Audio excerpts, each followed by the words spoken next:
Shembulli i dytë prej metodës së parë. Ajetet e mëtejshme të surës Yasin e kanë qartësuar këtë mohim të fortë, i cili është bazuar në dyshimin e konsiderimit larg mundësive rikthimin e trupave në gjendjen që ishin më parë, pasi kockat janë shndruar në plur që i merr era. Allahu i lartësuar thotë: A nuk e sheh njeriu se ne kemi krijuar atë nga nutfa, lëngu i ngjisur i krijuar nga bashkimi i farës së vezëve mashkullore me ato femërore? Kur ja, ai kundërshtari i hapur dhe na solli neve shembull, ndërsa e harron krijimin e vet. Një i tillë thotë: Kush do t'u jap jetë këtyre kockave ndërkohë që janë kalbur e janë bërë pluhur? Thuaj, do t'u jap jetë atyre ai i cili i krijoi ato për herë të parë, dhe ai është për çdo krijesë i gjithditur, ai i cili nxjerr për ju zjarrin nga pema e gjelbër kur ja ju prej saj ndizni. A nuk është ai i cili i krijoi qiejt edhe tokën, i Zotit krijoi përsërisje ata? Po, nuk ka pikë dyshimi dhe ai është gjithkrijuesi, i gjithdituri. Sigurisht që urdhri i tij, kur ai dëshiron një gjë, është vetëm se ai t'i thot asaj, bëhu, dhe ajo është e bërë në çast. Kështu pra i lartësuar nga çdo emet është ai, në duart e të cilit është mbizotrimi i çdo gjëje, dhe tek ai ju të gjithë do të ktheheni. Surja Yasin 77-83. Shkaku i zbritjes së ajetit.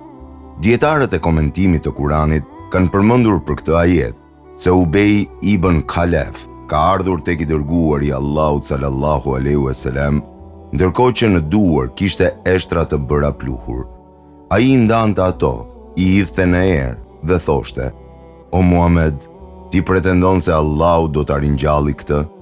Ndërsa i dërguari i Allahut sallallahu alaihi wasallam tha: Po, Allahu do ta marrë jetën ty, më pas do të ringjall dhe më pas do të grumbullojë në zjarr. Më pas zbritën ajetet e fundit të surës Yasin. Ndërsa në një tjetër transmetim qëndron se El As ibn El Uail El Suheimi erdhi tek i dërguari i Allahut sallallahu alaihi wasallam me eshtra duke i thërmuar në duart e tij dhe më pas ai tha: O Muhammed, a e ringjall këtë Allahu pasi është bërë pluhur? Ndërsa ai tha: Po, Allahu e ringjall këtë, më pas ta merr jetën ty, më pas të ringjall dhe më pas të fut në zjarrin e xhehenemit.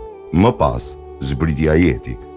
Kështu neve na është bërë qartë me anë të shkaqeve të zbritjes së ajeteve, kundërshtimi që i kanë bërë disa pagan të dërguarit Allahut sallallahu alaihi wasallam për pohimin e ringjalljes. Ata e kanë theksuar mohimin e tyre me shembullin që i kanë sjell Allahu të lartësuar, andaj është e domosdoshme që të refuzohet mohimi i tyre dhe të azgjesohet analogjia e tyre. Këto ajete, edhe pse shkaku i zbritjes së tyre është specifik, por se ato janë të përgjithshme për çdo mohues të ringjalljes, nga se në shkencën e bazave të tefsirit, komentimit Kuranit, është pohuar se në konsiderat merret përgjithësimi i shprehjes dhe jo shkaku specifik i zbritjes së ajetit. Fjala e shquar njeriu, surja Yasin 77, tregon për përgjithësimin dhe se kjo përfshin çdo mohues të ringjalljes. Ajetet kanë sqaruar se mendimi i njeriut për larg mundësinë e rikthimit të trupave ka ardhur për shkak se ai nuk ka vështruar në fillimin e krijimit të tij, sepse në qoftë se ai do të meditonte në fillimin e krijimit me një shikim largpamës dhe mësim marrës, atëherë atij do t'i mjaftonte krijimi i tij prej një pike të dobët e të nënçmuar si argument për rikthimin e tij pas vdekjes. Pra, harresa e fillimit të krijimit të tij prej asaj pike është ajo që e ka shtyr atë për tek ky mohim.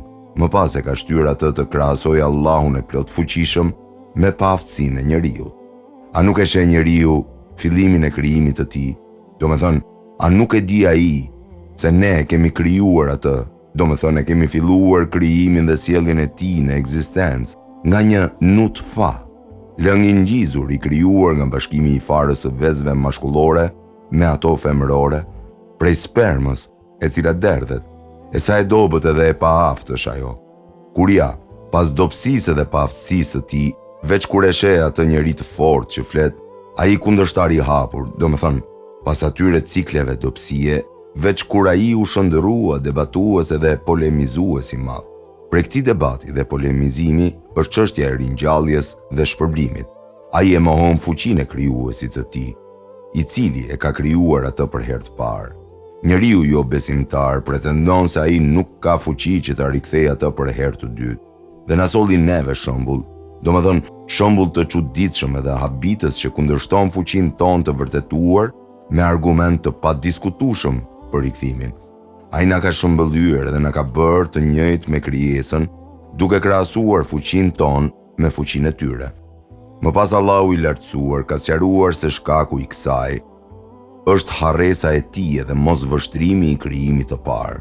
Ai ka thënë, ndërsa e harron krijimin e vet, ndërkohë që e drejtë është që kjo të mos harrohet, por se duhet të argumentohet me të për mundësinë e rikthimit të tij, ashtu sikur se ka filluar. Sikur ai të meditonte për këtë, atëherë ai do ta dinte se fuqia që e ka krijuar atë në fillim, kurse si nuk është e paaft për ta rikthyer për herë të dytë, pasi është shndruar, sikur se sheh, në eshtra të bëra plur edhe të shkërmoqur, dhe se ai rikthim nuk është i pamundur për të fortin dhe të plot fuqishmin. Allahu e ka paraprirë fjalën e tij. Ndërsa e harron krijimin e vet, përpara shembullit që ka sjellë ai, në mënyrë që të tërheqi vëmendjen për ignorancën, idiotësinë dhe shkujdesjen e tij për atë që ka para prej argumenteve. Çfarë ka thënë ai në shembullin e tij, në të cilën bazohet për ta përforcuar pretendimin e tij? Një i tillë thotë, kush do t'u jap jetë këtyre kockave ndërkohë që janë kalbur e janë bërë pluhur, që janë shkërmoqur? Ky mohues i ringjalljes, që e konsideron të pamundur ndodhinë e ringjalljes, ka ardhur tek profeti sallallahu alaihi wasallam duke kapur në duar eshtrat kalbura, duke i shkërmoqur ato, duke i hedhur në ajër dhe duke i thënë profetit sallallahu alaihi wasallam, a e ringjall Allahu këtë eshtër pasi ajo është kalbur? Ndërsa profeti sallallahu alaihi wasallam tha, po, dhe do të fusit ty në zjarr. Allahu i pastër nga çdo emet e ka larguar këtë dyshim me fjalën e tij, thuaj. Ky është urdhër që i drejtohet pejgamberit sallallahu alaihi wasallam, që do të thotë, përkujtoje këtë harrues të natyrshmërisë të pastër së tij, e cila i tregon atij realitetin e çështjes dhe përsosmërinë e fuqisë së tij. Do t'u jap jetë atyre. Do me thënë do të krijoj jetë në të. Ai i cili i krijoi ata, i cili i ka sjell në ekzistencë ato prej inekzistencës, për herë të parë, në fillimin e krijimit. Është ai i cili e ka krijuar prej një pike uji këtë eshtër që ti e shkërmoq me dorën tënde, duke mos pasur eshtër në të. Pra, ai i cili është i Zoti për ta krijuar atë në fillim, që i ka dhënë jetë atyre në fillim, nuk e ka të pamundur ta rikthejë atë për herë të dytë, sikurse ka thënë Allahu i lartësuar. Është ai i cili e fillon krijimin, pastaj do ta përsërisë atë pasi të jetë shuar, dhe kjo është më e lehtë për të. Surja Rum 27. E Fekr e Razi ka thënë, prej tyre, do më thënë prej mohuesve të ringjalljes, ka që kanë përmendur një dyshim, edhe pse në fund të fundit, ky dyshim kthehet tek dyshimi se ringjallja është larg mundësive të realizimit. Ky dyshim është nga dy aspekte. E para, se pas ekzistencës nuk ka mbetur gjë, andaj si mundet të gjykohet inekzistenca me ekzistencë. E dyta, se ai trup që është shkërmoqur në lindje dhe perëndim në tokë, disa prej tyre janë trupat e kafshëve të egra, ndërsa disa të tjerë janë rrethuar nga të katër muret. Pra, si mundet të mblidhet trupi i tij? Madje, po nëse një njeri ha një tjetër njeri, atëherë si mundet të rikthehet? Refuzimi i aspektit të parë, ai e ka refuzuar dyshimin e parë me fjalën e tij, thuaj, do t'u jap jetë atyre, ai i cili i krijoi ato për herë të parë. Surja Yasin 79. Domethënë, ashtu sikurse ai e ka krijuar njeriu ndërkohë që nuk ka qenë diçka për t'u përmendur, po ashtu ai e rikthen atë, edhe nëse ai nuk mbetet gjë për t'u përmendur. Refuzimi i aspektit të dytë, ndërsa dyshimin e dytë, ai e ka zgjesuar me fjalën e tij, dhe ai është për çdo krijesë i gjithditur. Më pas ka përmendur pjesët bazore të njeriut dhe pjesët e mbetura. Allahu është i gjithditur për të gjitha këto.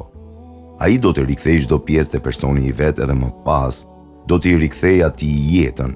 Pra dituria e Allahut përfshin hollësisht mënyrën e krijimit edhe rikthimit.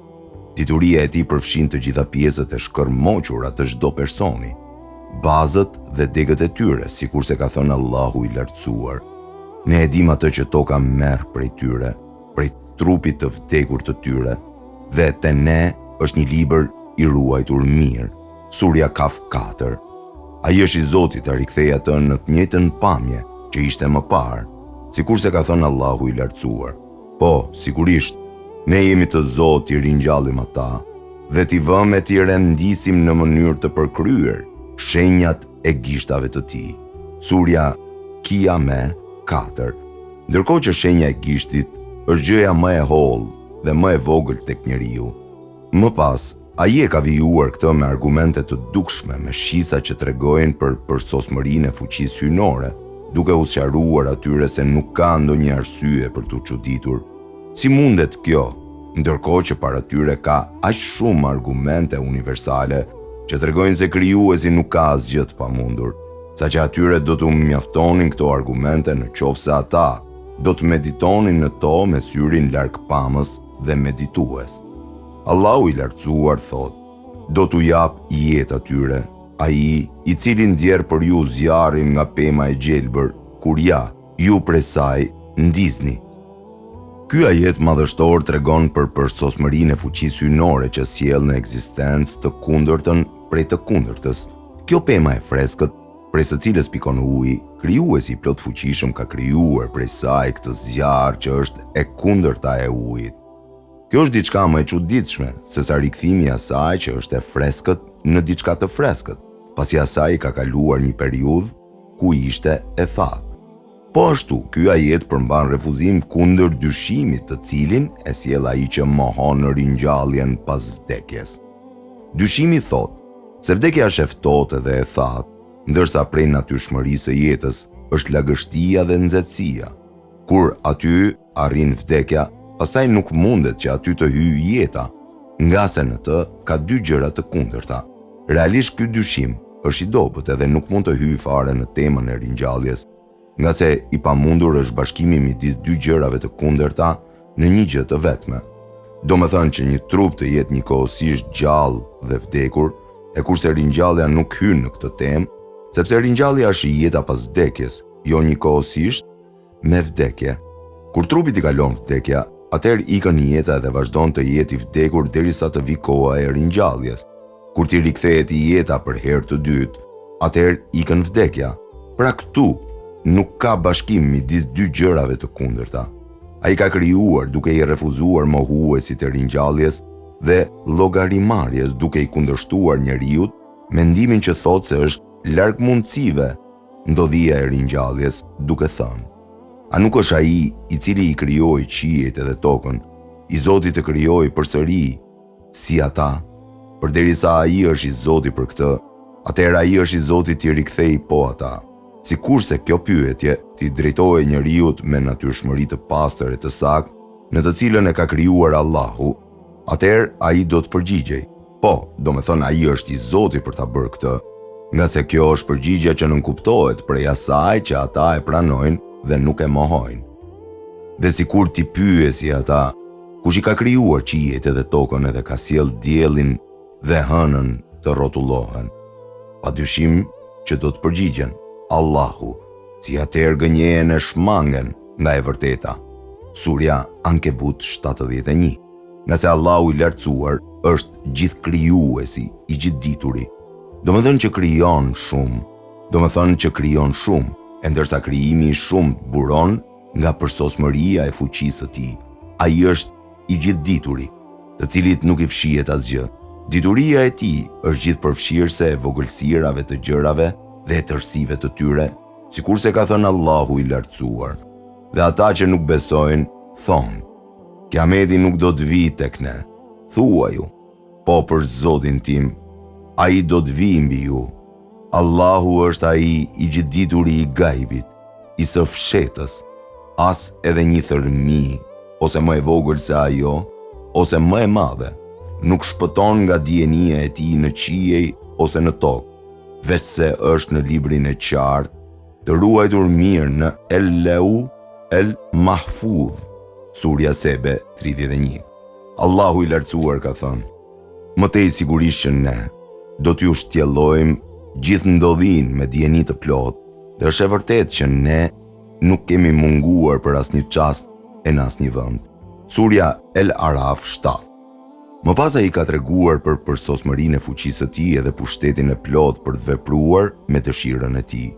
Ai ka thënë: sigurisht që urdhri i tij, domethënë vetia e tij, kur ai dëshiron një gjë prej gjërave, është vetëm se ai t'i thot asaj bëhu, dhe ajo është e bërë në çast. Domethënë ajo që ka dëshiruar ai bëhet pa u varur prej ndonjë gjëje tjetër. Si mundet të jetë i vështirë rikthimi i këtij njeriu, pasi të jetë tretur edhe të jetë bërë pluhur për atë që ka këtë fuqi të tillë. Imam Bukhariu ka transmetuar në Sahihun e tij prej Ebu Seid el-Khudri, ndërsa ky ka transmetuar prej pejgamberit sallallahu alaihi wasallam se ka përmendur një njeri që ka kaluar apo që ka qenë përpara jush. Ai tha një fjalë, domethënë Allahu i dha atij pasuri edhe fëmijë. Kur atij i erdhi agonia e vdekjes, atëherë ai u tha fëmijëve të tij: çfarë babai kam qenë unë për ju? Ata thanë: ti ke qenë babai më i mirë. Ai tha: ai nuk ka ruajtur ndonjë vepër të mirë tek Allahu. Në qoftë se Allahu do të mundet ta ringjallë atë, atëherë ai do ta ndëshkojë atë, andaj kur të vdes, më digjni gjersa të shndrohem në qymyr, edhe më hidhni larg, atëherë kur të jetë një ditë me erë të fortë. Pejgamberi sallallahu alaihi wasallam tha: pasha Allahun, ai mori prej tyre besën për këtë. Ata e bën këtë dhe e hodhën në një ditë me erë të fortë.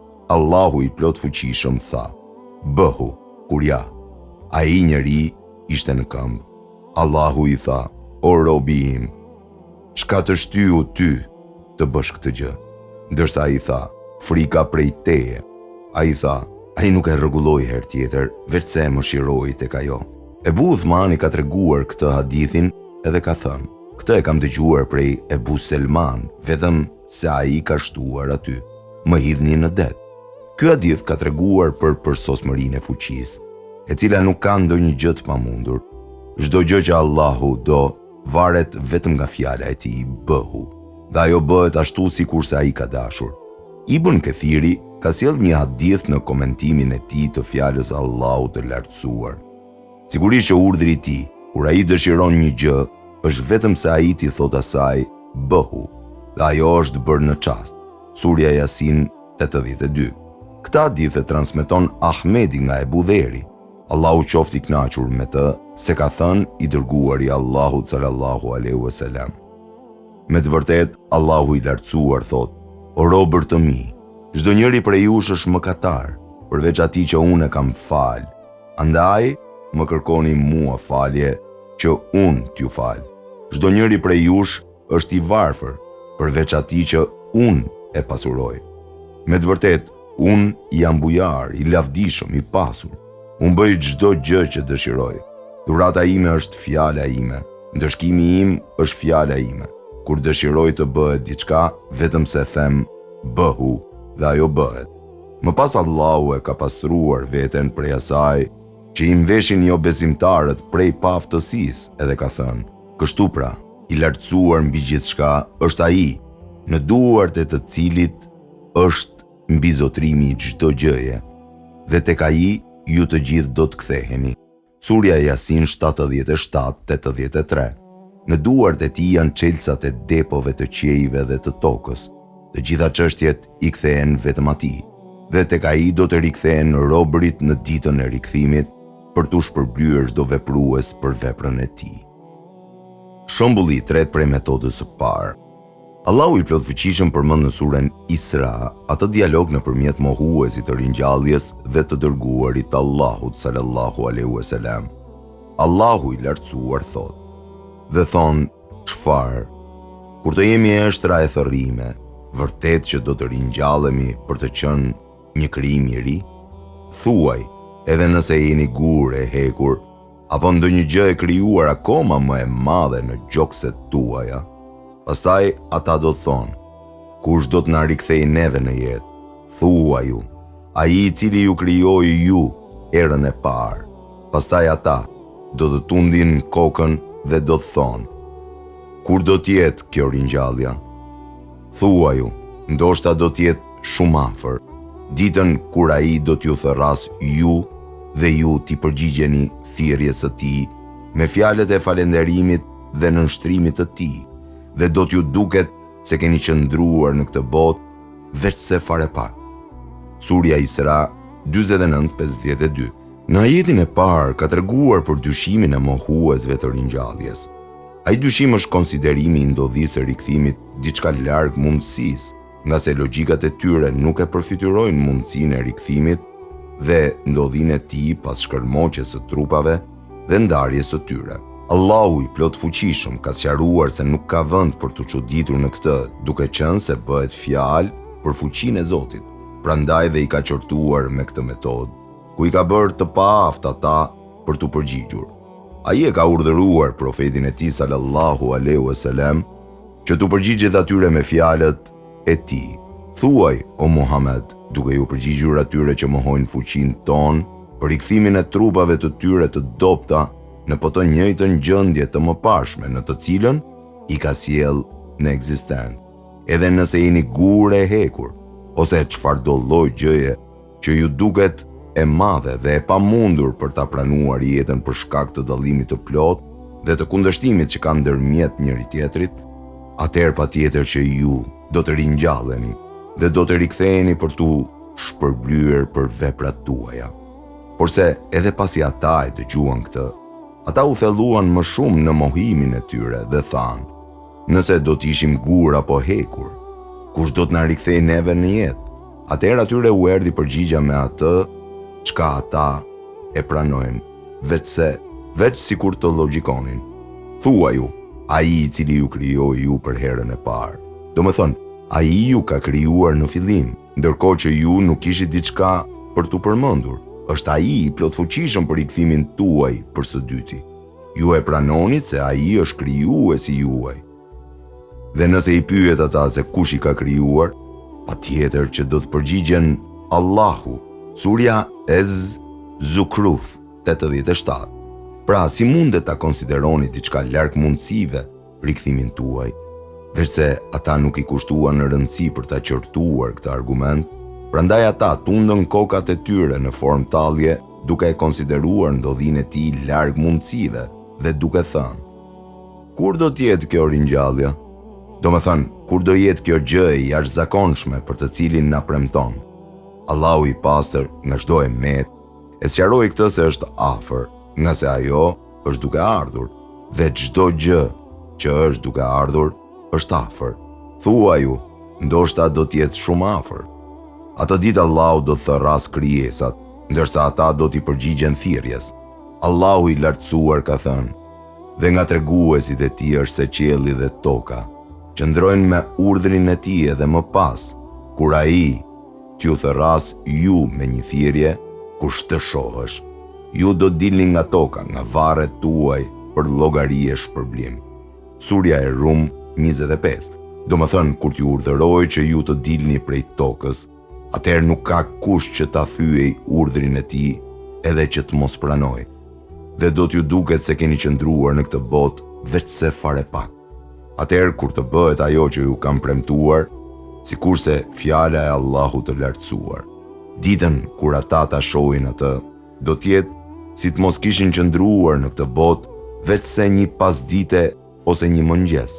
Surja En-Naziat 46. Sikurse këto ajete në këto sure është fjala e Allahut të lartësuar, dhe ne do t'i mbledhim ata të gjithë bashkë ditën e Kiametit me fytyra përmbys, të verbër, të shurdhuar, të pagoj. Vendbanimi i tyre do t'jetë xhehenemi, sa herë që do t'i ulet vala, ne do t'a shtojmë për ta rreptësinë e zjarrit. Ai është shpërblimi i tyre sepse ata i mohuan ajetet tona, shenjat, provat, shpalljet, edhe thanë, kur ne të jemi kocka e pluhur, a vërtet që do të ringjallemi prapë si një krijim i ri? A nuk e shohin ata se Allahu i cili i krijoi qiejt edhe tokën, është i Zoti të krijojë të rinj si shembulli i tyre, ndërsa ka vendosur për ta një afat të caktuar për të cilin nuk ka pikë dyshimi, por dhalimunët, mohuesit, keqbërësit hedhin poshtë të vërtetën dhe vetëm mohojnë.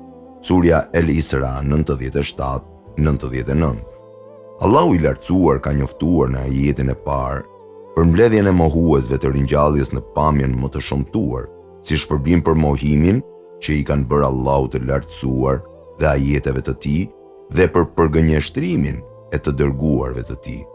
Kur ata e konsideruan diçka të madhe rikthimin e tyre në një krijim të ri, pasi janë shndruar në pluhur, domethënë trupat e tyre të shkërmoqur, atëherë ai u është përgjigjur atyre me atë që ata e pranojnë, e që është krijimi i qiejve dhe i tokës, ndërkohë që ky është krijimi më i madh se sa krijimi i tyre. Pra ai që është i Zotit i sjell ata në ekzistencë, normalisht është i Zotit ta rikthejë atë përsëri, nga se ai që krijon diçka më të madhe, instinktivisht nuk e ka të pamundur krijimin e asaj që është më e vogël. Krijimi i qiejve dhe i tokës është padyshim më madhështor se krijimi i njerëzimit, e megjithatë, shumica e njerëzve nuk e din. Surja Gafir 57. Andaj ai ka thënë, a nuk e shohin ata se Allahu i cili krijoi qiejt edhe tokën, është i Zoti të krijojë të rinj si shembulli i tyre. Përderisa ai ka qenë i Zoti të krijojë të tillë si ata, ai është i Zoti të rikthejë secilin prej tyre, sikurse ka thënë Allahu i lartësuar. Është ai i cili e fillon krijimin, pastaj do ta përsërisë atë pasi të jetë shuar, dhe kjo është më e lehtë për të. Surja Rum 27. Metoda e dytë. Parapria e argumentit më pas cekja e çështjes pas qartësimit të tij. Shembulli i parë prej metodës së dytë, Allahu i lartësuar thot në suren El Mu'minun: dhe sigurisht që ne krijuam njeriun Ademin nga një copë balte, ujë me dhe. Pas kësaj ne e bëm atë njeriun, pasardhësin e Ademit, si nutfa, lëngu i ngjizur i bashkimit të vezëve mashkullore me ato femrore, duke e streuar atë në një banesë të sigurt, mitra e nënës. Pastaj ne e bëm nutfan në një copë gjak të mpiksur. Pastaj ne e bëm gjakun e mpiksur në një gjungë mishi, si të përtypur. Pas kësaj ne bëm prej asaj gjunge mishi, si të përtypur, eshtrat. Pastaj i veshëm eshtrat me mish, edhe pastaj ne nxorëm jashtë si një krijim të ri. I madhëruar është Allahu, më i miri i krijuesve. Pas kësaj ju sigurisht që do të vdisni, pastaj me siguri se përsëri ju do të ringjalleni në ditën e ringjalljes. Surja El Mu'minun 13-16. Allahu i lartësuar ka paraprirë argumentin në këto ajete për mundësinë e ringjalljes dhe shpërblimit në ditën e Kiametit, duke sjellë si argument krijimin e njeriut në fazat e tij të shumta. Në fillim e ka krijuar atë prej baltës. Këtu kemi parasysh Ademin, paqja qoftë me të. Më pas i ka bërë pasardhësit e tij, domethënë fëmijët pas tij, prej një uji të përçmuar, sikurse ka thënë Allahu i lartësuar në suren Sejdë, i cili përsosi çdo gjë që ai krijoi, dhe ai e filloi krijimin e njeriut nga balta. Pastaj ai solli pasardhësit e tij nga esenca e një lëngu të përçmuar. Surja Es-Sejdë 7-8. Është thënë se për qëllim me njeriun kihet lloji i njeriut, ku nënkuptohet krijimi i Ademit. Më pas ka filluar të sqarojë ato etapa të shumta që ka kaluar njeriu, derisa është formuar në një njeri të plotë, të logjikshëm dhe folës. Ai ka thënë, pas kësaj ne e bëm atë njeriun, pasardhësin e Ademit, nutfa, lëngu i ngjizur i bashkimit të vezëve mashkullore me ato femrore. E bëm ujë. Ajo është sperma e përçmuar, duke e streuar atë në një banesë të sigurt. Ajo është mitra. Më pas ai ka sqaruar ndryshimin e njeriut nga një gjendje në një tjetër gjendje. Ai e ka krijuar atë në aleka, do me thënë një copë gjak të mpiksur. Më pas e ka krijuar këtë gjak të mpiksur në një gjungë mishi që nuk dallohet nga njëra tjetra. Më pas ai e ka krijuar atë copë mishi në kockë dhe e ka bërë shtyllë për trupin e njeriut në forma dhe në vende specifike, ashtu siç shkon me urtësinë hyjnore. Më pas ai i ka veshur ato kocka me mish, në ato përmasa që shkon për shtat në secilën pjesë të trupit dhe që shkon me formën e tij, derisa shndrohet krijimi i njeriut në formën më të mirë dhe më të bukur. I gjithë ky ndryshim nga një gjendje në një tjetër gjendje ndodh në atë vend të errët dhe të ngushtë me fuqinë e të gjithditurit të urtë. Ai ju krijon ju në barkun mitrat e nënave tuaja. Krijim pas krijimi, hap pas hapi në fazat caktuara, në 3 perde errësire, membrana mbuluese, mitra dhe barku i nënës. Surja e Zumer 6. Më pas shëndrimi i tij në një krijim tjetër, ndryshe nga krijimi i parë, ai është shndruar në një njerëz të gjallë, dëgjues, shikues, folës, logjikues, pasi ka qenë i ngurtë. Ndryshim madhështor është nëpërmjet një pike uje, dobët edhe e vdekur, dhe ndërmjet një njeriu të gjallë dhe folës. Këto të dyja nuk kanë lidhje logjike, as nuk janë të pandar nga njëra tjetra, përveç me fuqinë hyjnore, që i thot diçkaje bëhu dhe ajo bëhet. Ai nxjerr të gjallën nga e vdekura dhe nxjerr të vdekurën nga e gjalla. Surja e Rum 19. Duke qenë se krijimi i njeriut në këto etapa është prej argumenteve më të mëdha që tregojnë për fuqinë hyjnore dhe urtësinë e Zotit, Allahu i lartësuar nga çdo emet e ka lavdëruar veten e tij me fjalën e tij. I madhëruar është Allahu, më i miri i krijuesve.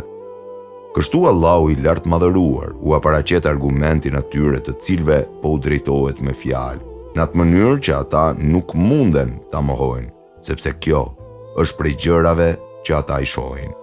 Kush është ai që nuk di asgjë për krijimin e njeriut? Çdo njeri e di prej vetes së tij se është sjellë në ekzistencë në këto faza, të cilat i ka përmendur Kurani i lartë. Sikurse dihet kjo nëpërmjet shikimit të ekzistencës së fëmijëve të tyre dhe fëmijëve të llojit të tyre. Kështu pasi u qartësua argumenti dhe u vërtetua se ai i lartësuari është i plot fuqishëm për të krijuar dhe për të sjellë ineksistentin në ekzistencë, më pas ai solli çështjen e ringjalljes pas vdekjes në ditën e Kiametit. Ai ka thënë: pas kësaj, ju sigurisht që do të vdisni. Do më thënë, pas plotësimit të krijimit tuaj, pas daljes prej barqeve të nënave tuaja dhe plotësimit të kohës së ndëjtjes gjallë, pastaj me siguri se përsëri ju do të ringjalleni në ditën e ringjalljes. Do të dilni të gjallë prej varreve tuaj, do të merreni në llogari dhe do të arrini shpërblimin tuaj. Allahu i lartësuar ka thënë: dhe ne do të vëmë peshojat e drejtësisë ditën e llogarisë, kështu që askujt nuk do t'i bëhet pa drejtësi në asnjë gjë, edhe sikur t'jetë pesha e një kokre të melit. Ne do t'a sjellim e do t'a vëmë në peshore, dhe mëse të mjaftueshëm jemi ne si llogaritës. Surja El Enbiya 47.